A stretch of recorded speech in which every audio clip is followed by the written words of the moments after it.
Good morning, good afternoon, good evening, anytime you get to watch. This is your brother and friend Jojo of Demons Media here. Today, something is a bit heavy on my heart. It's become like a burden. I thought I should share this with you. I'm not here to do politics. This is not a political talk. This is something that is affecting the entire nation, Ghana. Irrespective of where you may find yourself in the country, if it has not affected you yet, it might affect you at some point if care is not taken. Now let's talk about this illegal mining menace that is ongoing. Let us not politicize it. I think it's about time all leaders come together, opinion leaders, the clergy, the local leaders, the chiefs, the kings, the politicians. We all come together to share ideas and to tackle this. It's a menace. The youth are in dire need of work. Well, majority of them, or we could brand it like that, whether or not that is the main reason why they are doing this. Galam say, I do not know. Or could it be that they want to be rich as faster as possible? Is it that they don't want to do the normal 9-to-5 job, the grinding thing? We could understand that unemployment is kind of high in Ghana. A lot of the youth are not finding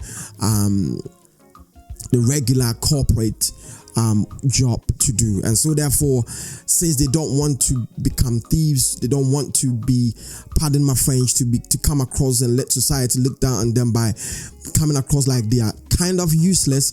They thought, okay, let's engage in this and make some money.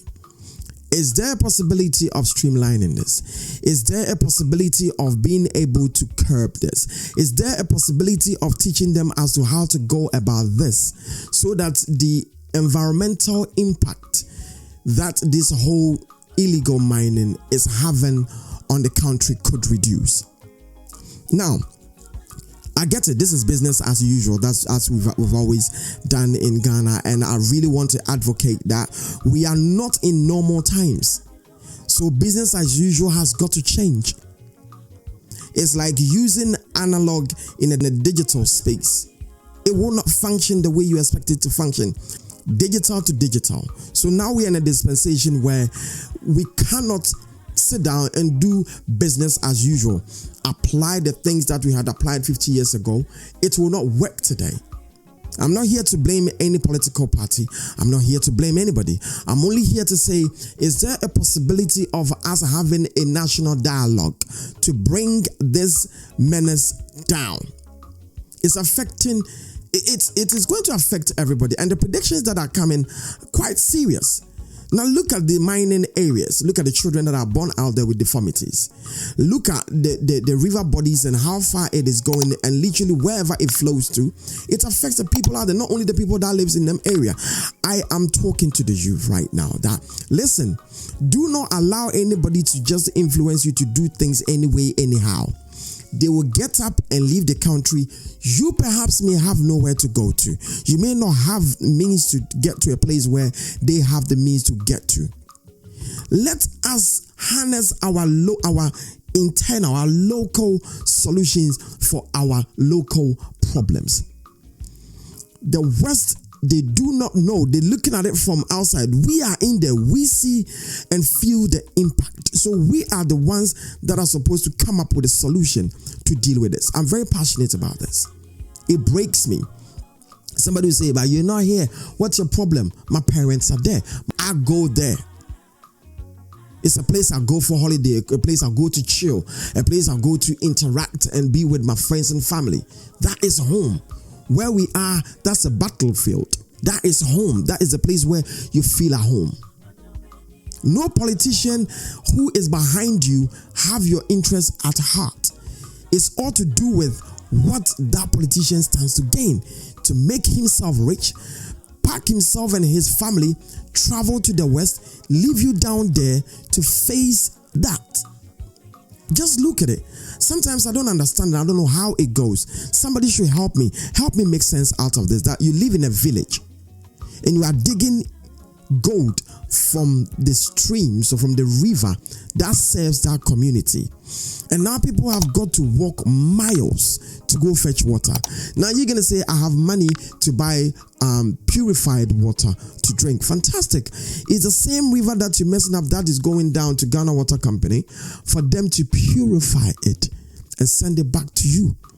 Without good water to purify, there is no pure water for you to buy and use. Our elders are supposed to build trees that they will not enjoy the shade thereof.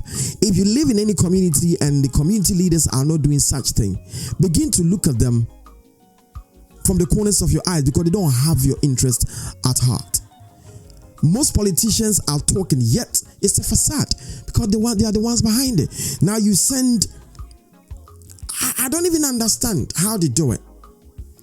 Our whole cocoa farm, the cocoa that we used to pride ourselves in, now we don't want it. Now it's all gold. Hey, I'm not saying that we shouldn't dig. Listen, the youth need job. They don't have jobs, so they got to do what they got to do. End of the day. But what I'm saying is, can we sit down and have a dialogue and have a plan? The safest possible. There are other countries. I think China is the largest gold producing country in the world, but they don't have issues that we are having in Ghana. Ghana is China is way larger than Ghana. They don't have the issues that we are having. Yet they extract gold. South Africa isn't having the issues that we are having, yet they extract gold. So why are we the only ones having this? Is it because we have not sat down to think through that which we are doing? Look, most elders don't care. Because some of them are looking at it like, I don't have much left on earth, I'm going to die. Some of them are looking like, I have the money to fly out anytime I want to. But what about you? My concern is you, the youth that are there.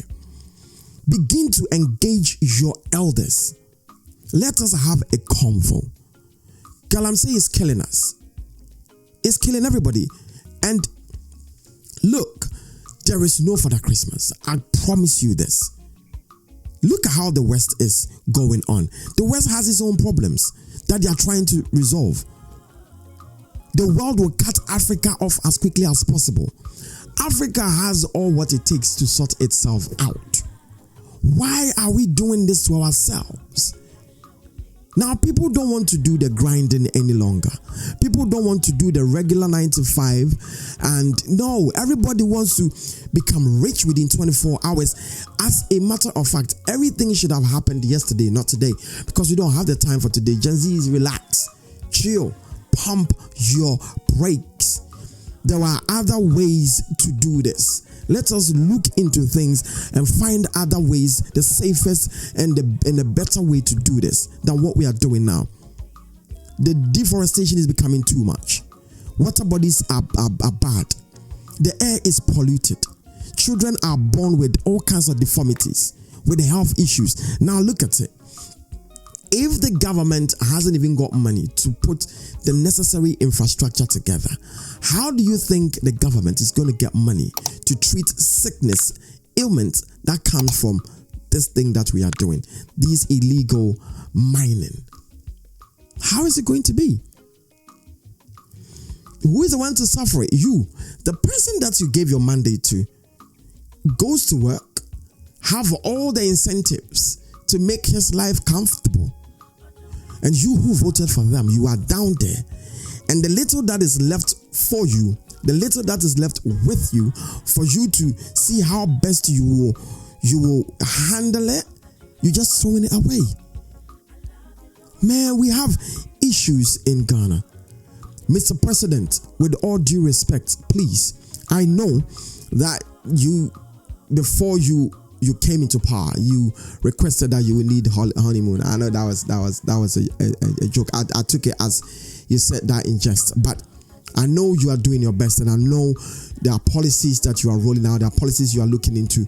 There are laws, rules, and regulations that you have a lot on your plate. But I'm just coming to you to say, please, add this one to the emergencies that you have, that you're dealing with. Please. Because from the way things are beginning to look, from the way things are beginning to come across, like it won't be long and we will have to import water from other places. For me, it's embarrassing that you will have to import water from another country when you have so many river bodies. So help me make sense out of this. You have all the money and you spend the money on water. Already, I personally believe that we are spending too much money on imported food. That is having negative impact on our health. Now we are going to spend other money on water. That may in itself also come with different level of negative impact on our health. So what are we doing? Are we going to sit down to let's select few mess up the entire country? No. But we need to sit down and talk. I think it's about time that if an elderly person refuses to engage their brains the way they ought to engage it, and a little one is able to engage their brains the way it ought to be engaged, and they have something to say, listen, I don't condone insult. I don't condone disrespect, but I encourage conversation. I encourage sharing ideas. I encourage us sitting down and having a conversation. This girl I'm saying menace, it's not political. We know there are some politicians behind some of them. We get it. But this is non-partisan. This is one of the situations that Ghana find itself in that demands that we put our political affiliations aside and deal with it. This is a national emergency. This is a national issue that we need to deal with. Look, everybody has sense. Everybody has sense to some extent. My sense might go from 1 to 2, and somebody else's one might go from 1 to 4. The person might miss a step of 2. So the second person is 1, 3, and 4. I am 1 and 2. Let me bring my 2 so that we have 1, 2, 3, and 4. So resolve issues the way they ought to be resolved. Because my belief is, and I will never get tired saying this, no one is coming to do it for us if we don't do it. Nobody is coming to do it for us. Look at what is happening in the West. You think they have time to come help you resolve these issues? They don't. So if we don't do this, and as I said, politicians, please, opinion leaders, please, chiefs and kings, please, queen mothers and queens, please help. Please. And the politicians that are behind these things, you should bow your heads in shame. The level of hypocrisy is becoming ridiculous. The facades that you put on is becoming ridiculous. But the point here is, are we even able to hold you accountable? Do we have what it takes? I think it's about time to name and shame. Shout out to people like Oketeshe FIFA, who comes out there and tells it as it is. It's about time we name and shame, irrespective of your political colors, irrespective of your political affiliation, irrespective of the political party that you support. So long as whatever you're doing badly is affecting a lot of people, we should be able to name and shame. And if possible, whoever may have employed you, if we employed you, we should have the chance to fire you. We should have the opportunity to fire you. We should have the authority to fire you, because if you are not producing as you're supposed to, if you're not doing that which you promised to do, if you're not doing that which we sent you there to do, we have to be able to get rid of it. I'm very passionate when it comes to such issues, because we only have one Ghana. We only have one Ghana. We have nowhere to go to. Look at Ghana. You go this way, you have French. They have their own problems. Our brethren from Nigeria, by the time we go through Togo, Benin to get there, whatever would have happened. And they are even running to us anyway. We have the potential. We have all what it takes. I said this in one of my videos, and I'm going to say it again. With how rich we are in Ghana, with mineral resources, we're supposed to work 2 days and have 5 days as a weekend. We're supposed to, but that's not what we see. Let's have mercy on the people that voted for us to come into power. Let us consider them. Let us have their plight. Let us consider their plight. Let us be empathetic. Let us be sympathetic a little bit. Just a little bit. In as much as politicians are selfish and they are going out there and their level of self-aggrandizement is off the roof, we should be able at least to do something for the people that voted us into power. Take a moment and subscribe to this channel. Let's grow together. This is so sad. It breaks my heart.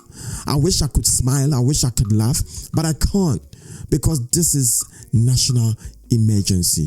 Mr. President, ministers, member of parliament, chiefs, queens, queen mothers, fellow Ghanaians, let's do this together. We owe this to ourselves, not to anybody. By the end of the day, I'm sitting here ranting on what do I know, but it's still my take. You have yourself an awesome day.